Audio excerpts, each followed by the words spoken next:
So I just sprayed some degreaser on there to try to clean the engine off before I start working on it. That way maybe it's a little cleaner.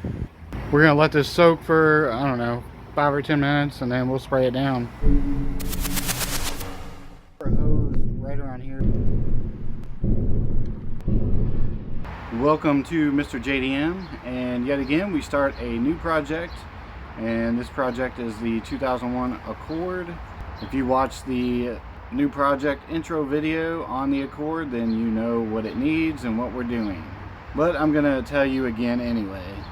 This is a F23 A1. It is the single cam VTEC, obviously single cam. We're gonna replace the radiator, the head gasket, the oil pan gasket, the thermostat, and we have a head gasket kit. So every gasket that is on the head we're going to replace, which probably includes the throttle body and whatever else. I think this thing has an EGR system, so we're going to clean that out. And yeah, that's pretty much it really. We are going to get the head off hopefully today, and tomorrow is Monday, so we're going to take that to the machine shop and drop it off. I have already drained the oil and antifreeze, so we are one step closer. So I guess the first thing we're going to do is take the radiator off, because that makes sense. We got to get these hoses.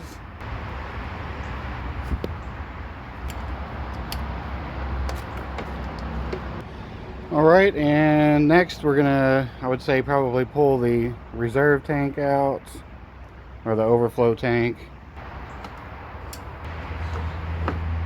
Next we need to remove the electrical plugs for the fan, and it's nice that they're on top instead of crammed down into the corner like on most Civics that I work on. And because this is a automatic, there are trans coolers that's built into the bottom of the radiator, so there's two hoses that we got to disconnect.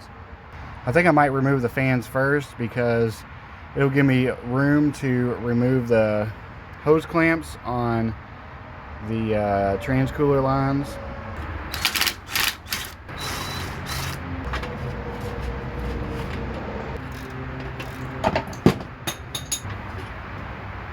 On the AC fan, there was a screw at the bottom.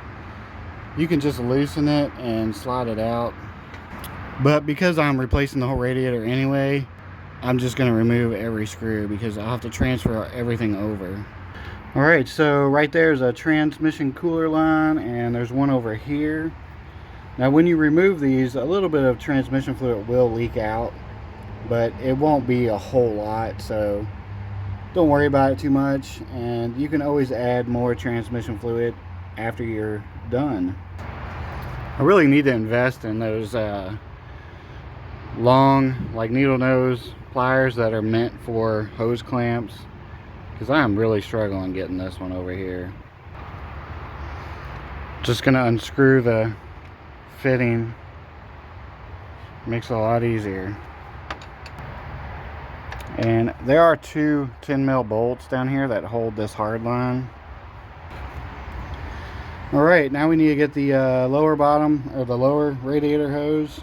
And for some reason the hose clamp is turned upside down and it's on the bottom.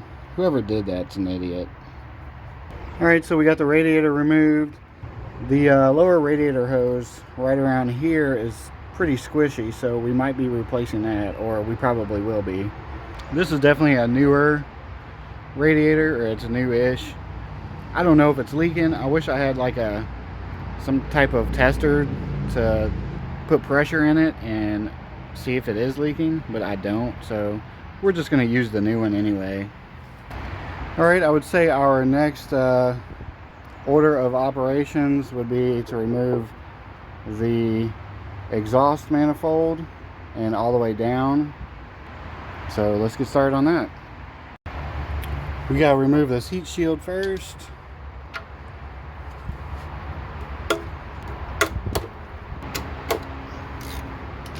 There are three 12mm. We gotta pull the O2 sensor plug.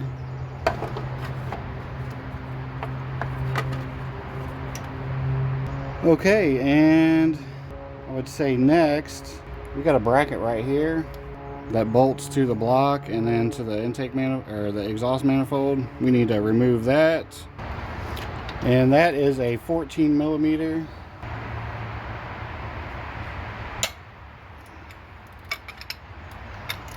Alright, next we need to get under the car and remove the brackets. I think there's like 3 of them, to be honest. Alright, we're under the car and there's a bracket right here. You can see the bolt there, and there's another one right over there. So we need to get those 2. And then there's some kind of like torque mount or something on the exhaust here. So we're going to unbolt here and here. And then obviously we need to get these 3. So let's do that. These up here are 14 millimeter. These are also 14 millimeter, but these are 13 millimeter.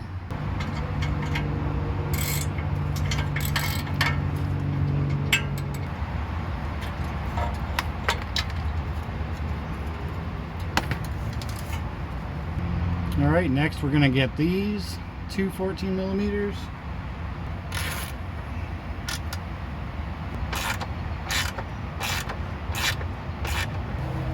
All right, and now we have the 2 that are up here. And again, both of those are 14 millimeter.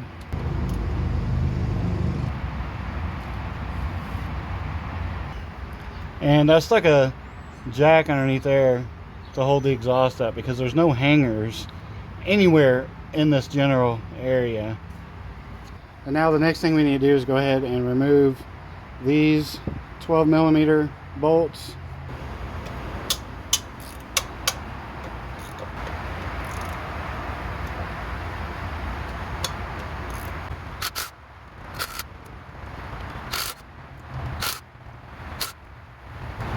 And we got one that broke on the far end over here. That kind of sucks. Now we can pull the manifold off. Alright, we got the exhaust manifold off. I am going to have to pull it all the way out, but I can't really do it right now with this in there. And unfortunately I do have to remove the alternator bracket because if you see down in there, there's 2 bolts. You know, I may not have to. Maybe I can just pull the power steering pump off and leave the bracket on the head. I don't know. We can probably get away with just pulling the pump and leaving the bracket. But I do need to get this out of the way somehow because I'm replacing the oil pan gasket and I can't do it with this in the way. Alright, the next thing we're going to remove is the power steering pump.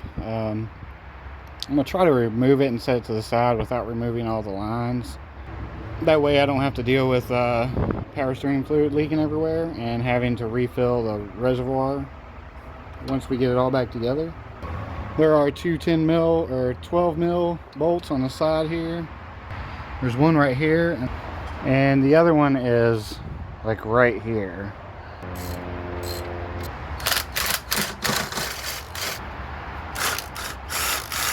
And I would say the removing the harness from the alternator is the next logical step.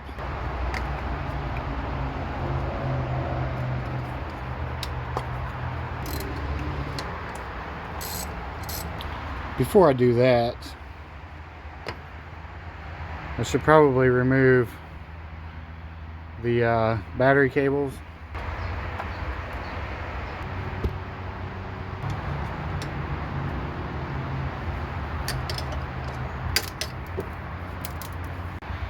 Let's switch it up here and move on to the distributor. We'll pull all the plugs and then pull the distributor off.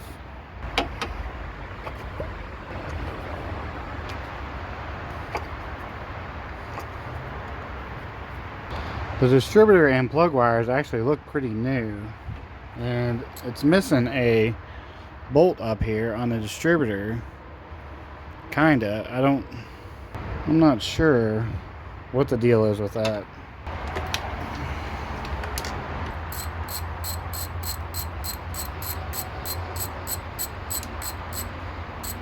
Well, my little bender thing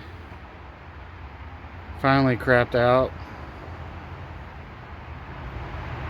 It just broke off. That sucks, because I use this thing a lot. Alright, so it looks like I'm gonna have to remove this hose, or the intake hose, or whatever you want to call it, before I can get to any of this down here, and try to remove a mess of these wires.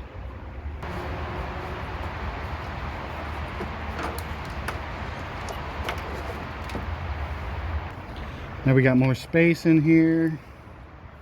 You see this right here? The distributor would normally bolt in there, but I feel like this distributor is not the correct one, or I don't know. Kind of weird.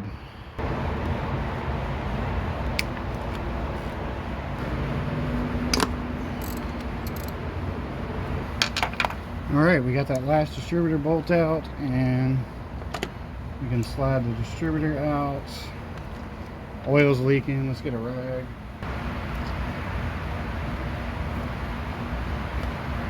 Alright, so this distributor, it's only got two bolts to mount it on, which is kind of weird, because most of them have 1, 2, and 3, but it is aftermarket, so that might be what it is.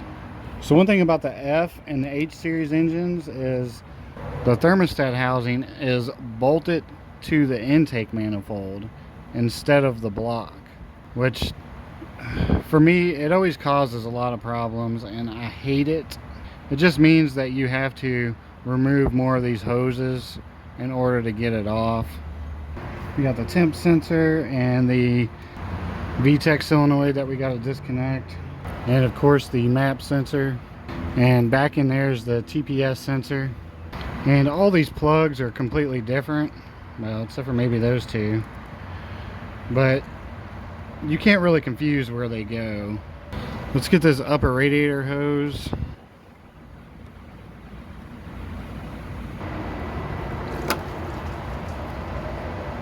Alright, and we can probably pull that completely out.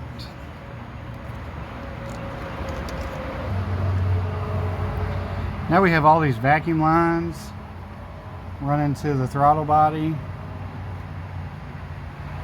Let's remove all these.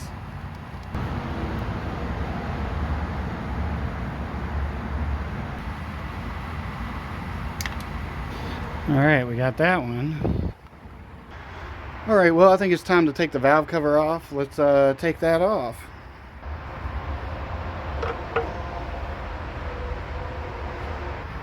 Well, holy shit. Look at that. So, yeah, that's pretty bad. I'm gonna have to talk to the owner and see what he has to say, but I'm thinking this is a complete teardown, because if it's this bad on the head, then all the oil passages and the oil pump is probably clogged and full of this. Plus, on top of that, I don't know how long it's been this way. I know they've drove from here to Lexington, which is like a couple hours away, several times. So this engine has probably been starving for oil for quite some time. So who knows what the piston rings look like, or the cylinder walls. I'm gonna take the oil pan off and see what that looks like. We'll be right back. Alright, so the oil pan's not horrible, but there is a bunch of sludge here. You can see where I put my finger on the oil pickup, and right there it is covered in sludge.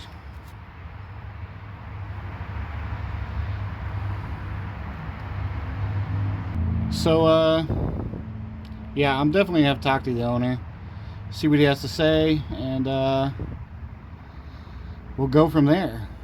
I probably won't be finishing this car. Alright, so yeah, that's a real shame. I mean, the car's in really good shape. other than all the sludge. Too many years have gone by without changing the oil, or I don't know what exactly would cause that, what else other than not changing the oil. But it's ugly. It's definitely ugly, and I feel bad for my neighbor. I mean, it sucks. You know, it's his son's car, and he's not trying to buy a whole nother car, or, you know, spend $1,000 on a rebuild, because, you know, I was replacing the head gasket and doing all the head work and all the work for like $300, plus he buys all the parts. And so, I mean, to completely tear this engine apart and basically a rebuild, I mean, I know an oil pump, bearings, and piston rings is really the only thing it would need. But it's just machine work would need to be done. It needs to be cleaned professionally. So, you know, I told him I would do it for another $400 on top of the $300. So like $700 total, plus whatever the machine shop would cost, which I'm estimating around $220 to $250. And then another $100 in parts to rebuild the bottom end. So, I mean, you're talking like $1,000, maybe, you know, give or take 50 to $100. It's just, is it worth it? It's a 2001 Honda Accord. It's got 172,000 miles. You know, it's in good shape.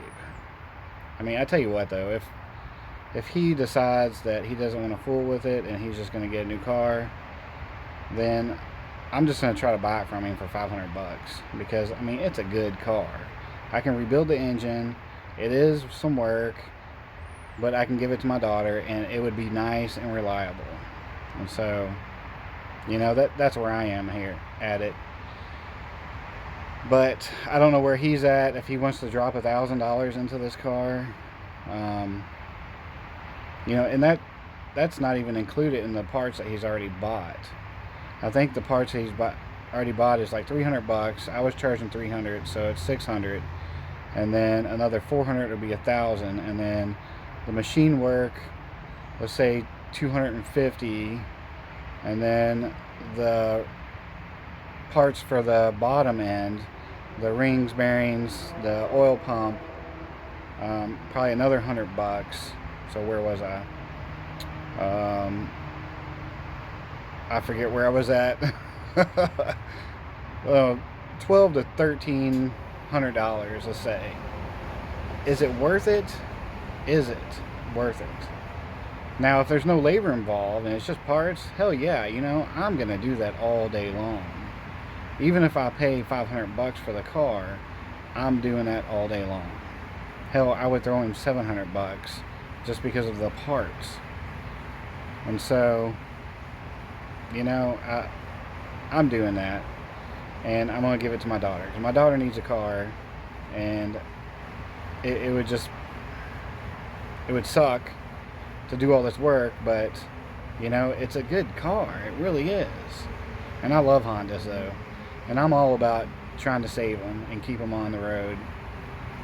But from a financial standpoint, you know, I don't know if it makes sense. If he were to take this to a dealer, oh man, it would be like $5,000. You know, take it to a third-party mechanic, they're probably going to charge $3,000 to $5,000. So yeah, he's getting a deal, and you know, I enjoy it. I enjoy doing this. You know, I make videos doing it, and plus I'm helping out a neighbor. So, but oh well. Yeah, I'm gonna end this video here. We'll figure out what we're gonna do with the Accord, hopefully tomorrow. But yeah, it's a real bummer. It's sad to see such a nice car in this condition. But oh well. Anyway, it's been a pleasure. I appreciate you all watching. I will see you all in the next video.